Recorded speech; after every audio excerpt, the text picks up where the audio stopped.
The sizzle of butter hitting a hot pan was the only sound in the kitchen when Daniel Evans first laid eyes on Harper Fields.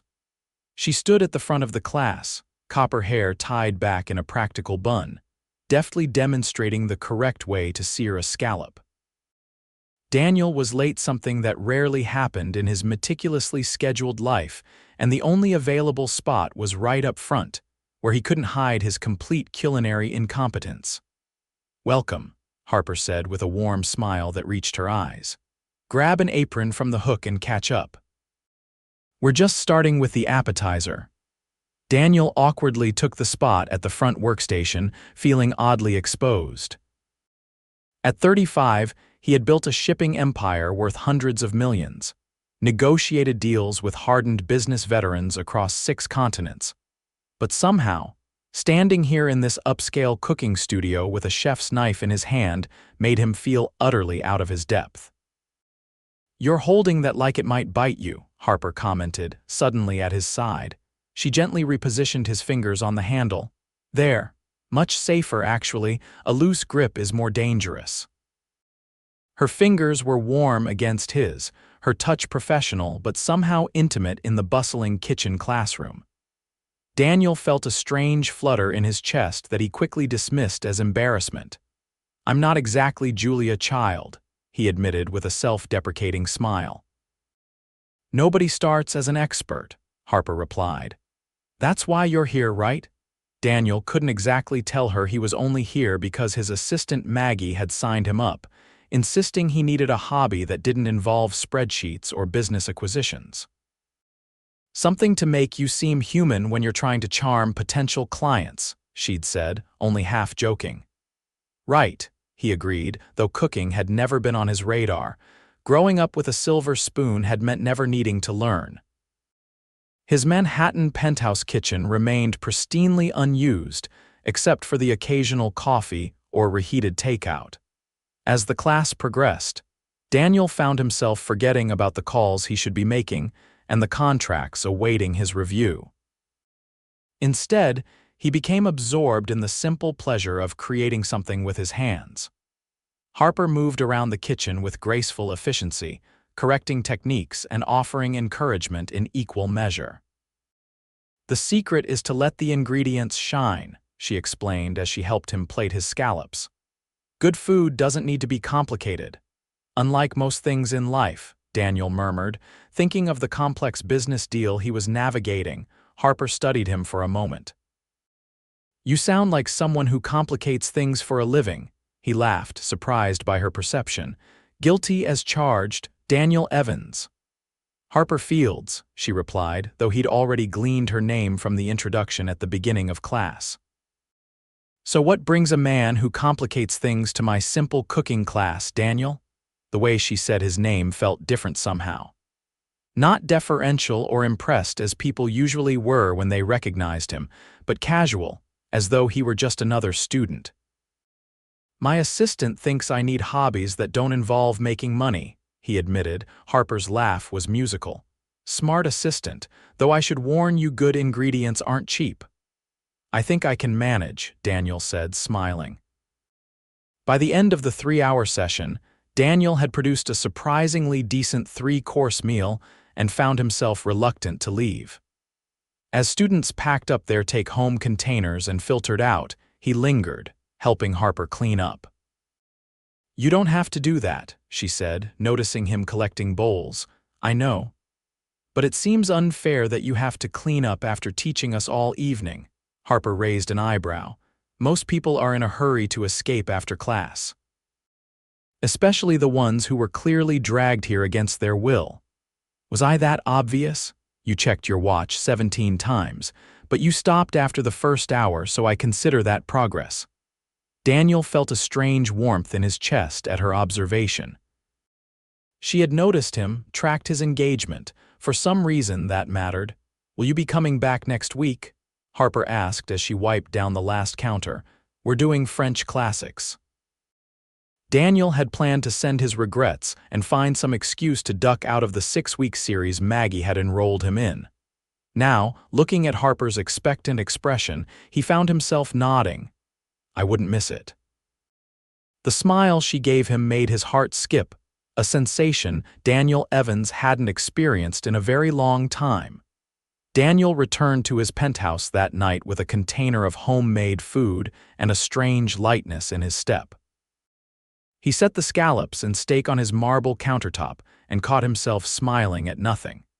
Shaking his head, he pulled out his phone and scrolled through the 27 emails that had accumulated during his cooking class. The next morning at Evans' global shipping headquarters, Maggie looked suspiciously at him when he didn't complain about the cooking class. "So it wasn't torture?" she asked, setting his usual black coffee on his desk. "It was. Educational," Daniel replied noncommittally. "You're going back next week then?" Daniel pretended to review a contract. "I paid for the series, didn't I?" Maggie studied him for a long moment. "Something's different. You haven't barked at anyone all morning." "I don't bark," Daniel objected. "You kind of do," she countered. "But not today. Interesting." With a knowing smile, she retreated from his office. Daniel tried to focus on work, but found his thoughts drifting to Harper's hands demonstrating knife skills. The passionate way she'd explained the importance of proper seasoning. The little frown of concentration when she tasted his sauce and added a pinch more salt. He found himself looking up Harper Fields on his lunch break. Her cooking studio, Fields of Flavor, had excellent reviews. She'd trained at the Culinary Institute of America, worked in several Michelin-starred restaurants, and opened her teaching kitchen 3 years ago. There were several articles about her innovative approach to culinary education and her commitment to sourcing local ingredients. What he couldn't find was any mention of a partner or spouse. Daniel closed the browser, annoyed with himself for even checking. The week crawled by. Daniel found himself thinking about French cuisine, about what they might make in the next class. He even stopped at a culinary store and purchased a chef's knife after researching the best brands. The saleswoman had looked surprised when he declined the display model and insisted on one still in its box. "Most chefs want to feel the balance," she'd explained. "I'm not a chef," Daniel had replied. Yet. When Tuesday evening arrived, Daniel left the office early, something that made his executive team exchange surprised glances. He arrived at the cooking studio 10 minutes before class began. Harper looked up from her prep work, surprise flickering across her face. "Mr. Evans, you're early." "Daniel," he corrected, hanging up his suit jacket and rolling up his sleeves. "Can I help with anything?" Harper handed him an apron.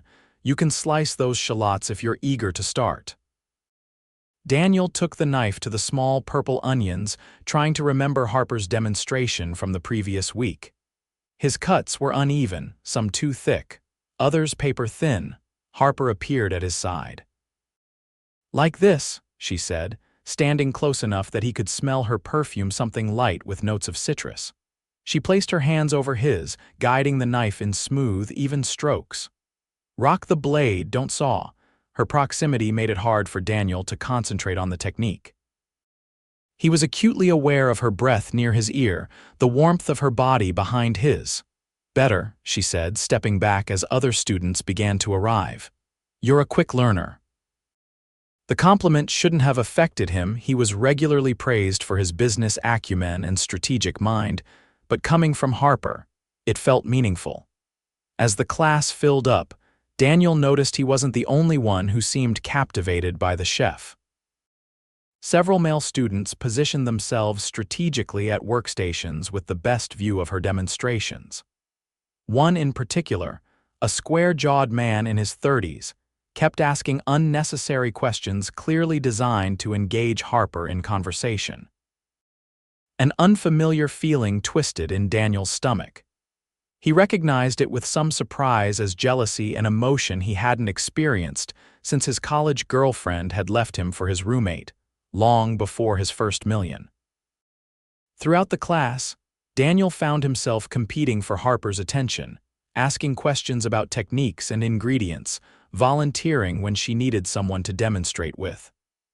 The coq au vin they prepared was complex, requiring multiple steps and careful timing. Daniel threw himself into the challenge with an intensity that usually reserved for high-stakes acquisitions. At the end of class, as students were packing up their creations, the square-jawed man approached Harper. "That was fantastic," he said, leaning against her workspace. "I was wondering if you'd like to grab a drink sometime. There's a great wine bar around the corner." Daniel pretended to be very interested in cleaning his station while straining to hear Harper's response. "That's sweet of you to offer, Greg, but I make it a rule not to date students," she replied with a gentle but firm smile. Greg nodded, looking disappointed but not surprised. "Worth a shot. See you next week, chef." As the kitchen emptied, Daniel again stayed to help clean up. "A rule about not dating students, huh?" he asked, trying to sound casual. Harper glanced at him, a small smile playing at her lips. "It's a professional boundary. Plus, it would be awkward if things didn't work out and they still had classes left." "Sensible," Daniel agreed, feeling an irrational disappointment.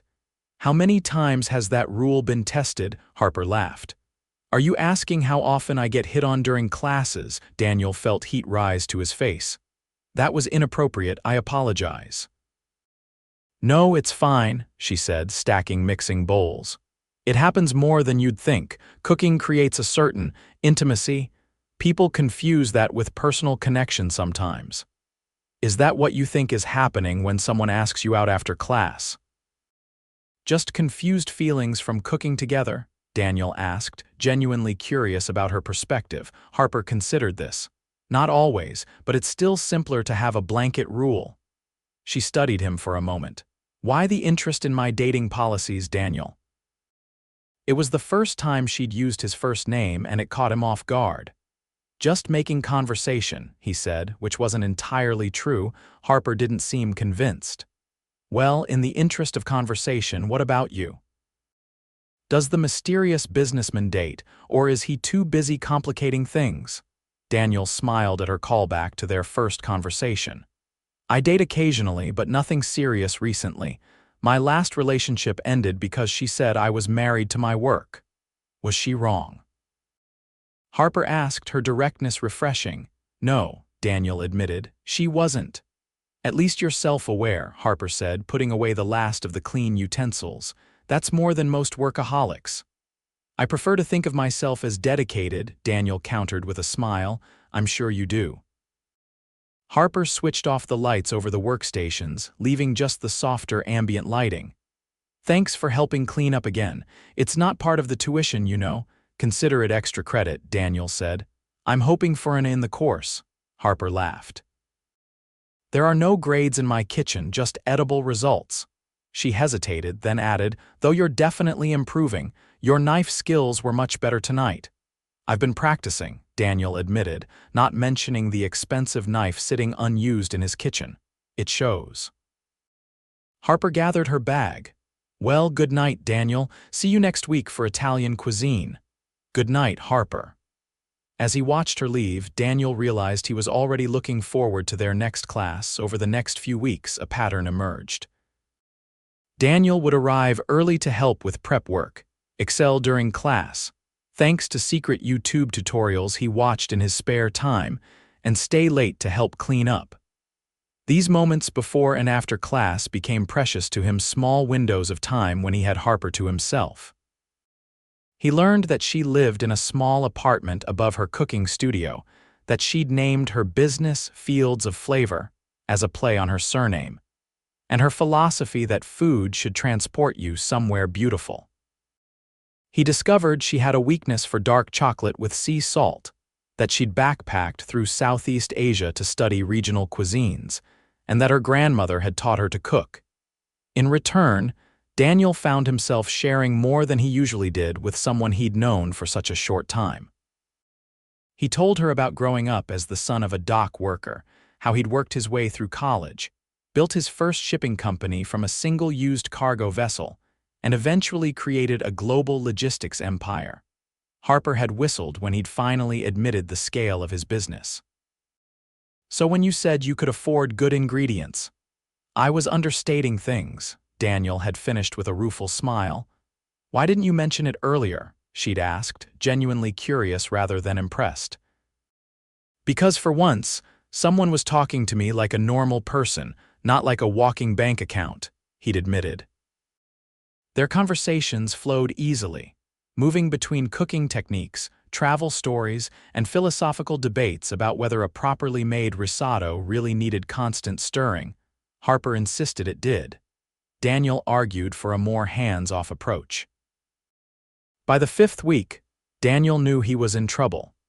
He found himself thinking about Harper constantly, scheduling his international calls around Tuesday evenings, and actually using his home kitchen to practice recipes.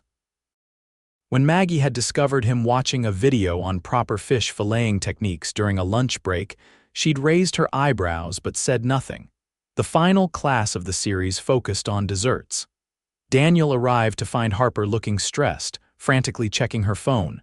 "Everything okay?" he asked as he donned his apron. "My assistant just quit," Harper said, running a hand through her hair, with no notice, just a text saying she's moving to Los Angeles with her boyfriend. "That's unprofessional," Daniel said, frowning. "It's also right before I'm catering a major charity gala this weekend," Harper sighed. "I need to find help fast." Daniel opened his mouth to offer assistance, but was interrupted as other students began arriving.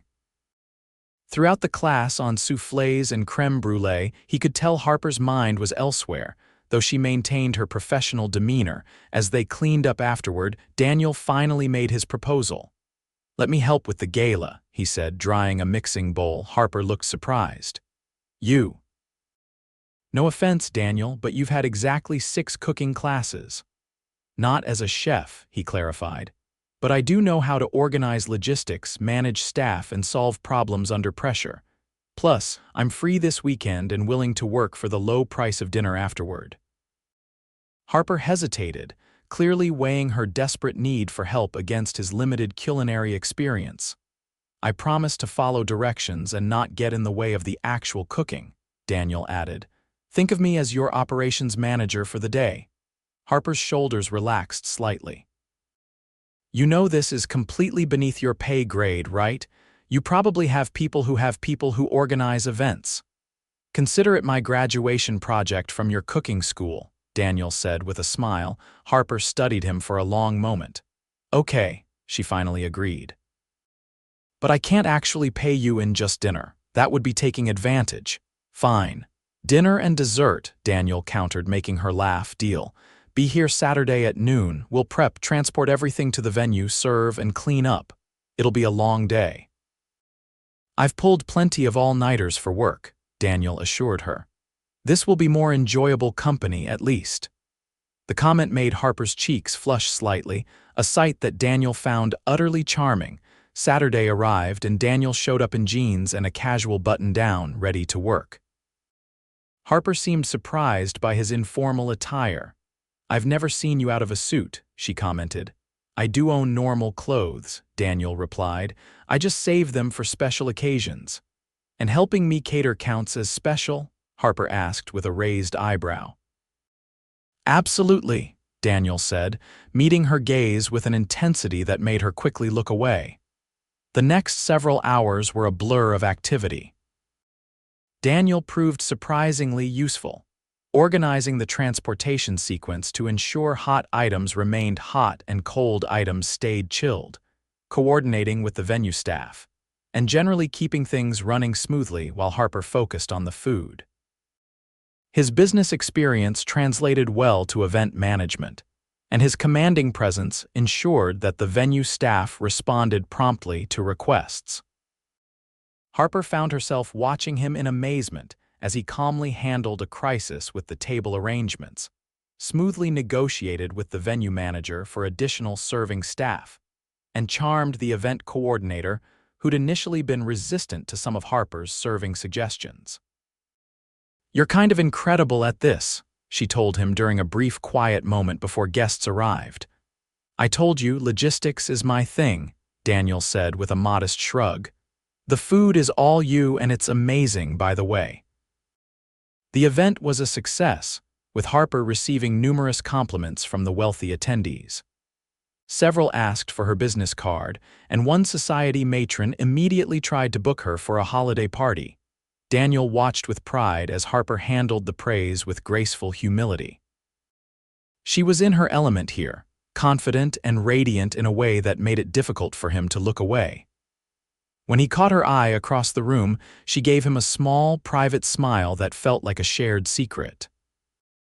By the time they had packed up the last container and returned to her kitchen, it was past midnight. They were both exhausted but riding the high that comes from a successful event. "We make a good team," Harper said as she kicked off her practical chef shoes and collapsed onto a stool in her kitchen. "I couldn't have done this without you." "Sure you could have," Daniel replied, loosening his collar, "but I'm glad you didn't have to." Harper studied him for a moment. "Why did you really offer to help? And don't say it was for the cooking experience." Daniel hesitated, then decided on honesty. "Because I wanted to spend more time with you, and because the cooking classes are over and I was looking for an excuse to see you again." Harper's eyes widened slightly. "Oh, I know about your rule," Daniel continued quickly.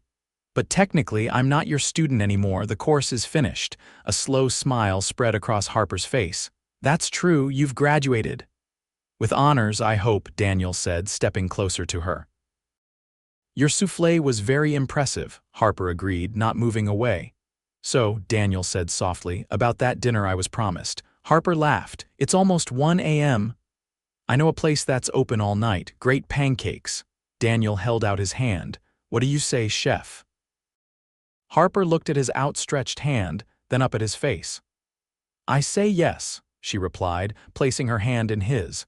The diner was nearly empty when they arrived, just a few night shift workers and the occasional insomniac scattered among the booths. They ordered stacks of pancakes and strong coffee, both suddenly starving after the long day. "So what happens now?" Harper asked as she poured maple syrup over her blueberry stack. "You've completed your cooking course, helped with the catering. Mission accomplished." Daniel set down his coffee. "I was hoping this might be the beginning of something, not the end." "Something like what?" Harper pressed, needing to hear him say it. "Like dating. Getting to know each other outside of your kitchen, seeing if this connection is as real as I think it is." Daniel held her gaze. "I like you, Harper, more than I've liked anyone in a very long time." Harper felt warmth spread through her chest. "Even though I'm not part of your usual world, especially because of that," Daniel said firmly. "You see me as a person, not as a balance sheet." Harper smiled. "Well, the balance sheet is pretty impressive, but I prefer the person." "Is that a yes?" Daniel asked, hope evident in his voice. "It's a yes," Harper confirmed. "But you should know, I take relationships as seriously as I take cooking. No cutting corners, no substituting inferior ingredients." "I wouldn't have it any other way," Daniel promised. "Though I should warn you, I might be a slow learner in the kitchen, but I'm very dedicated to mastering new skills." "I've noticed," Harper said with a smile that made his heart race. Their first official date was the following weekend. Daniel took Harper sailing on his modest yacht. Modest by billionaire standards, it was still larger than most people's homes. He'd arranged for all her favorite foods, prepared by one of the city's top chefs. "This is amazing," Harper said as they watched the sunset over the water. "But you know you don't have to impress me with grand gestures, right?" Daniel wrapped an arm around her shoulders. "This isn't about impressing you. I just wanted to share something I love with someone I'm coming to care about very deeply." Harper leaned into him. "That's a much better reason." Over the following months, their relationship deepened. Daniel introduced Harper to his world of corporate events and charity galas, while she brought him into her community of food enthusiasts and culinary innovators. To his surprise, Daniel found himself enjoying the simpler aspects of life that Harper embraced: farmers' markets on Sunday mornings, experimental cooking sessions in her apartment, quiet evenings with nothing but conversation and good wine. Harper, meanwhile, discovered that Daniel's wealth didn't define him the way she'd initially feared it might. He was generous but not flashy, successful but still hungry to learn, powerful but gentle with her. They had their challenges. Daniel's travel schedule sometimes kept them apart for weeks, and Harper's evening classes meant their schedules often conflicted.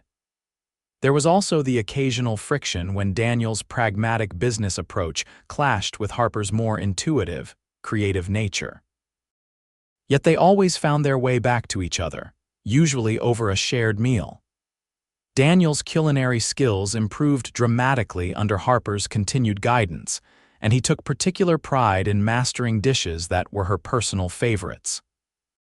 6 months into their relationship, Daniel asked Harper to move in with him. His penthouse was closer to her cooking studio than her small apartment, and he'd already converted one of his rarely used rooms into a test kitchen for her. "Are you sure?" Harper had asked, stunned by both the offer and the thoughtfulness of the kitchen. "I've never been more sure of anything," Daniel had replied. "My home feels empty without you in it." A year to the day after they'd met, Daniel took Harper back to the cooking studio where it all began. He'd arranged with the building owner to keep it open after hours, and when Harper unlocked the door, she found the space transformed. Strings of lights hung from the ceiling, candles flickered on every surface, and in the center of the main workstation sat a beautiful cake. "What's all this?" Harper asked, turning to Daniel with wide eyes. "I thought we should celebrate where it all began," he said, leading her to the workstation. "I made this myself," he added, gesturing to the cake. "No help, I promise." "It's beautiful," Harper said, admiring the simple but elegant decoration. "Look closer," Daniel urged. Harper leaned in and noticed something glinting in the center of the cake's top. Her breath caught as she realized it was a ring, nestled in a sugar flower. Daniel gently lifted the ring and dropped to one knee. "Harper Fields, you've taught me that the best things in life aren't complicated, they just need quality ingredients, careful attention, and a lot of love. You've changed my life and my heart, and I want nothing more than to spend the rest of my days creating something wonderful with you." "Will you marry me?" Tears filled Harper's eyes. "Yes," she whispered, then louder, "Yes." Daniel slipped the ring onto her finger, a perfect fit, and rose to his feet, pulling her into a kiss that tasted of promise and future and love. "I can't believe you made a cake from scratch," Harper said when they finally broke apart, both laughing and crying. "I had an excellent teacher," Daniel replied, holding her close, "and a very good reason to get it right." They were married 6 months later in a ceremony that blended elegance with warmth, much like their relationship. The reception featured stations representing every cuisine they'd covered in Harper's cooking class, with the coq au vin and perfect soufflés holding places of honor. 2 years after their wedding, Harper gave birth to their daughter, Olivia, who grew up with one parent who could run a global shipping empire, and another who could create culinary masterpieces, but most importantly, with 2 people who had found in each other the missing ingredients to a perfect life. Daniel never regretted the day his assistant had signed him up for cooking classes, and Harper often joked that she should send Maggie a lifetime supply of gourmet meals as thanks. What had begun as a reluctant millionaire taking a cooking workshop had transformed into something neither of them had been looking for but both had ultimately needed. A love that, like the best recipes, would stand the test of time.